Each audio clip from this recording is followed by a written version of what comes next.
Good morning, my dear students. Today I will discuss the social welfare function. The social welfare function টা কি প্রথমে জানতে হবে. What is social welfare function? The concept of social welfare function was propounded by A. Bergson in his article A Reformulation of Certain Aspects of Welfare Economics in 1938. According to Bergson Samuelson, social welfare function is an ordinal index of society's welfare and is a function of the utility level of all individuals constituting the society. তাহলে কি হচ্ছে যে social welfare ফাংশনটা কি না একটা ordinal index. Ordinal এবং cardinal আমরা জানি যে যেটাকে আমরা মাপতে পারি, মেজার করতে পারি, সেটাকে আমরা বলেছিলাম মার্শাল থিওরিতে যে ইউটিলিটি ইজ কার্ডিনালি মেজারেবল. আর অর্ডিনাল মানে আমরা যেটাকে অর্ডার অনুযায়ী ইউটিলিটি সাজাতে পারি, অ্যাকর্ডিং টু অর্ডারে আমরা ইউটিলিটি সাজাতে পারি, দ্যাট ইজ অর্ডিনাল. এরকম একটা ইন্ডেক্স কার না society's welfare, and it is the function of the utility level of all individual constituting the society. মানে সোসাইটিতে যত ইন্ডিভিজুয়াল আছে প্রত্যেকেরই ইউটিলিটি লেভেল যে আছে সেই ইউটিলিটি লেভেলকে নিয়েই কিন্তু সোশ্যাল ওয়েলফেয়ার ফাংশনটা তৈরি হয়েছে. যেমন দেখো এখানে সোশ্যাল ওয়েলফেয়ার ফাংশনটা দেখানো হয়েছে যে W is equal to W of U1, U2, U3 up to UN. That means W here W represents the social welfare. W means social welfare. আর U1, U2, U3, UN এগুলো কী করছে? Represent the ordinal utility indices of different individual of the society. যে আমার সোসাইটিতে যতজন যে individual আছে তাদের হচ্ছে যে কি না তাদের ইউটিলিটি অর্ডিনাল ইউটিলিটি হচ্ছে U1, U2, U3 এরকম UN. তাহলে এগুলোকে সবগুলোকে নিয়েই সোশ্যাল ওয়েলফেয়ার ফাংশন তৈরি হয়েছে. এখন এই সোশ্যাল ওয়েলফেয়ার ফাংশন কীভাবে ম্যাক্সিমাইজেশন হবে এটা দেখার আগে আমরা দেখব কি না আরও কতগুলো ডেফিনিশন আমাদের দেখতে হবে. এটা কি না সোশ্যাল ইনডিফারেন্স কার্ভ, এটাকে আমরা SICO বলি সংক্ষেপে. সোশ্যাল ইনডিফারেন্স কার্ভটা কি না এই social indifference curve is a locus of various combinations of utilities of the individuals which result in an equal level of social welfare.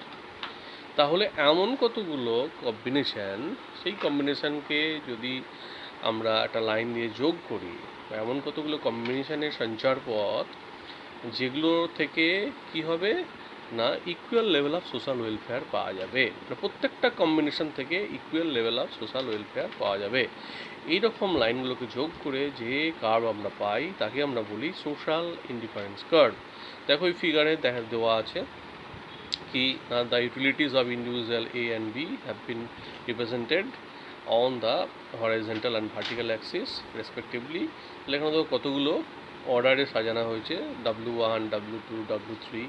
এগুলো কি W1, W2 and W3 আর the social indifference curves representing successively higher level of social welfare. অর্থাৎ এখানে ঠিক individual indifference কার্ভের মতো এখানে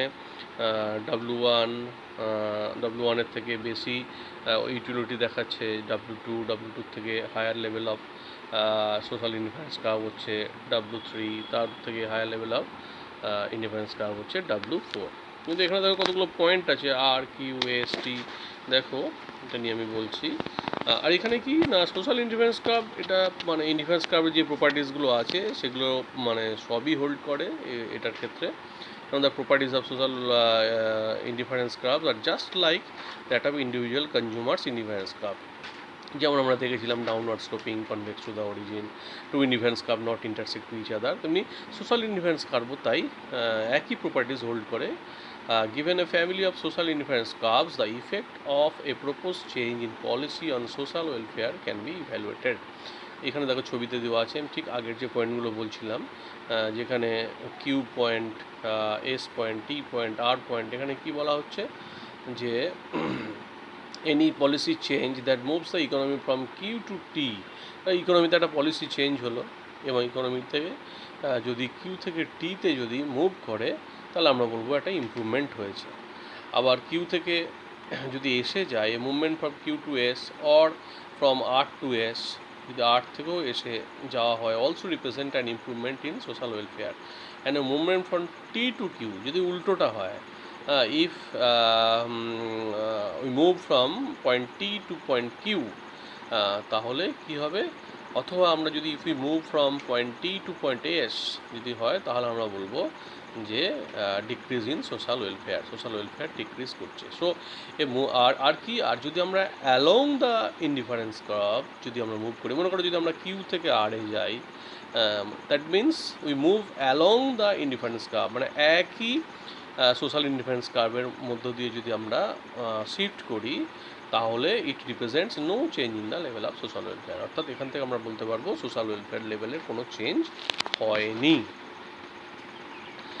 এইবার দেখো আমরা grand utility possibility frontier and position of constraint bliss. তো এখানে কি হবে না, এখানে একটা কনসেপ্ট এসছে যে গ্র্যান্ড ইউটিলিটি পসিবিলিটি ফ্রন্টিয়ার। তো গ্র্যান্ড ইউটিলিটি পসিবিলিটি ফ্রন্টিয়ার কি, it is the locus of the various physically attainable utility combination of two persons when the factor endowments, state of technology and preference order of the individual are given। তাহলে কি, এগুলো যদি given দেওয়া থাকে, কি না, factor endowment, state of technology, preference order of the individual, এগুলো যদি সবগুলো থাকে, দেওয়া থাকে, তাহলে গ্র্যান্ড ইউটিলিটি পসিবিলিটি ফ্রন্টিয়ার কি না, locus of the various physically attainable utility combination. এদের লোকাসগুলোকে আমরা বলছি গ্র্যান্ড ইউটিলিটি পসিবিলিটি ফ্রন্টিয়ার। আবার অন্যভাবে যদি আমরা বলি, তাহলে আমরা কি বলবো না, every point on the grand utility possibility curve represents the optimum position with regards to the allocation of the products among the consumers, allocation of factors among different products and the direction of production।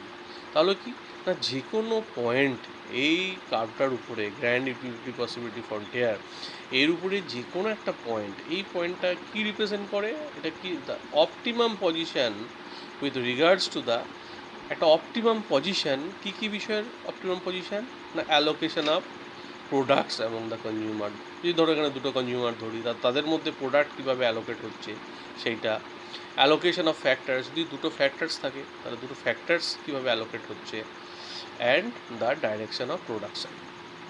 Thus, every points on the grand utility possibility curve represents a Pareto optimum, and as we move from one point to another on, it is the utility of one individual increase while that of the other falls। তাহলে যে কোনো point, এই যে grand utility possibility frontier, এটি represent করবে একটা Pareto optimal situation.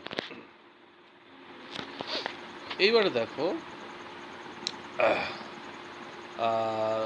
Grand utility possibility curve, এখানে আমরা এবার যদি সোশ্যাল ওয়েলফেয়ার, আমরা যদি সোশ্যাল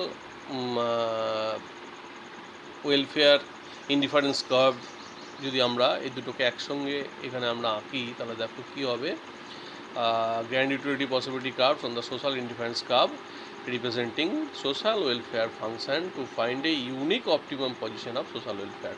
তাহলে using grand utility possibility curve এবং সোশ্যাল ইনডিফারেন্স কার্ভ, এইগুলো দিয়ে আমরা কি করব, আমরা এখান থেকে একটা unique optimum position of the social welfare, একটা ইউনিক অপটিমাম পজিশন আমরা বের করতে পারবো।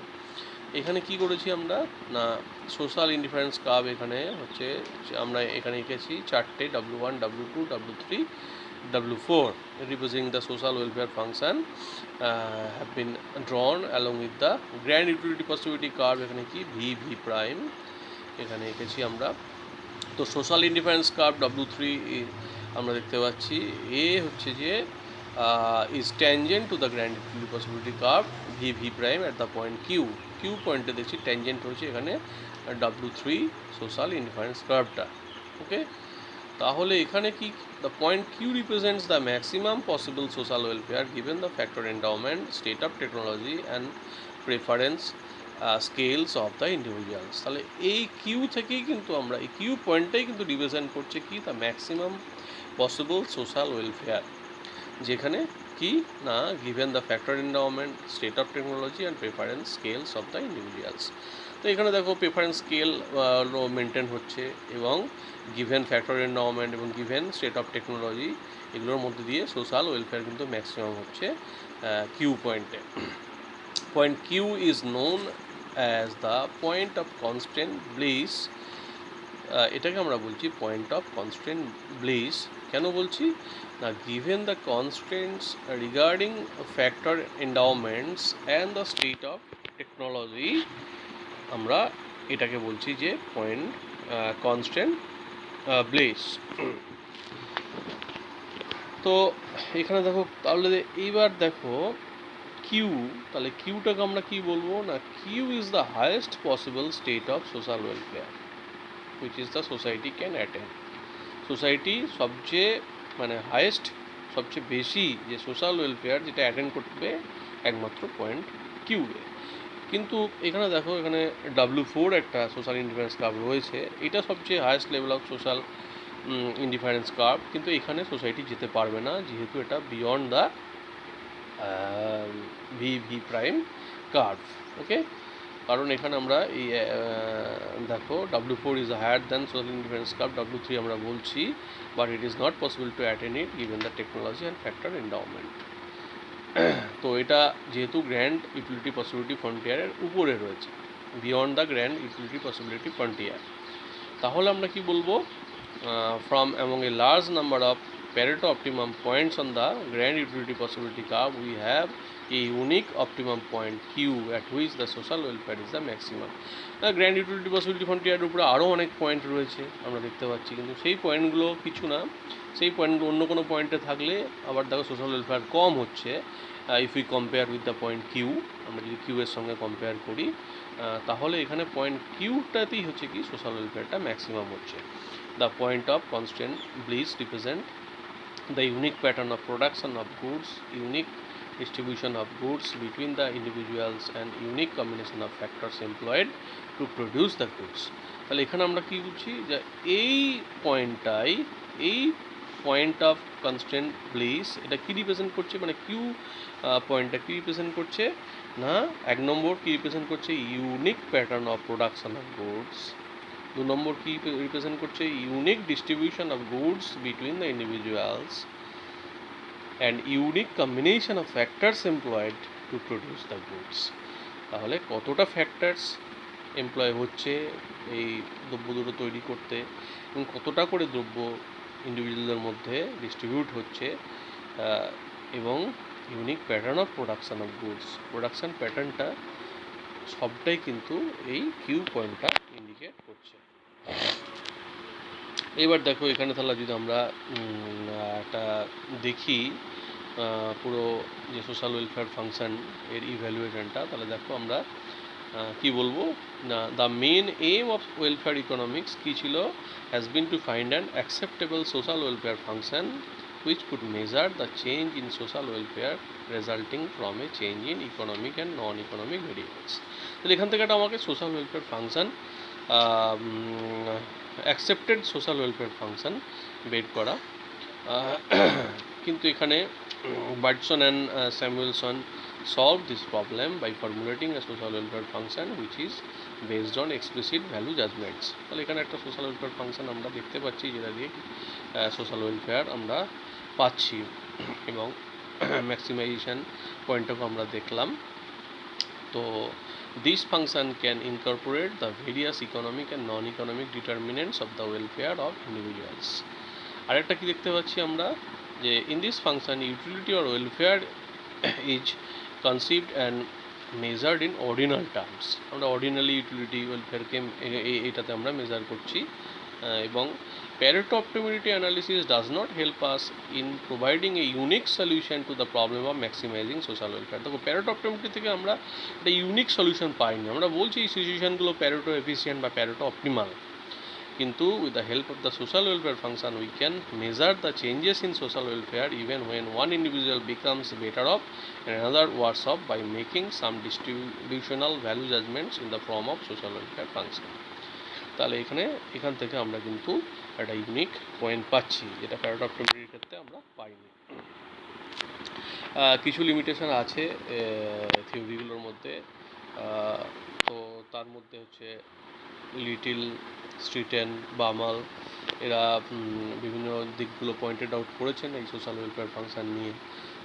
they pointed out that social welfare function is of limited practical significance, যে এই যে সোশ্যাল ওয়েলফেয়ার ফাংশনটা এটা একটা লিমিটেড প্র্যাকটিক্যাল সিগনিফিকেন্স রয়েছে। যেমন লিটিল বলছেন the social welfare function can neither be used in a democratic state nor even in the totalitarian one, because in them there would be as many social welfare functions as there are individuals. আবার পল স্ট্রিটন উনি বলছেন also thinks that social welfare function is a highly formal concept which has hardly any relation with the important facts of social life and choice. Professor Baumol একটা লিমিটেশনের কথা বলছেন। He also of the opinion that the concept of social welfare is of limited practical value, as it does not tell us how to get the value judgments which it requires for its construction.